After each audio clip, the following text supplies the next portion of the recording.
ફિલ્મની વાત કરવી છે. સૌથી પહેલાં તો મિત્રો હું સિદ્ધાર્થ રાંદેરિયા ગુજુભાઈ ગૌરવવંતા ગુજરાતી એવોર્ડ નાઇટમાં આજે હું ઉપસ્થિત છું અને આ એવોર્ડ મને એનાયત કરવાના છે બદલ મને એનો ખૂબ ખૂબ આનંદ છે. મારા તરફથી આભાર અને ધન્યવાદ. ફિલ્મનું શૂટિંગ ચાલી રહ્યું છે.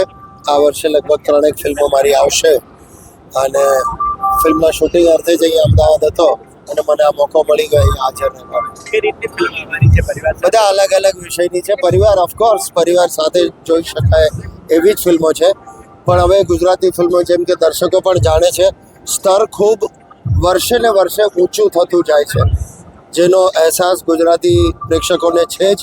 અને મારે તો ઘણા વર્ષોથી એક જ રહી છે પહેલ કે પ્લીઝ આવો અને ગુજરાતી ફિલ્મો જુઓ, અને હવે દર્શકોનો પ્રતિસાદ પણ એ રીતે મળી રહ્યો છે અને એટલી જ વિવિધ વિષય વસ્તુવાળી ફિલ્મો પણ દર વર્ષે રજૂ થઈ રહી છે. મોટા બજેટની ફિલ્મો આવી રહી છે, તો એનો પણ મને આનંદ છે.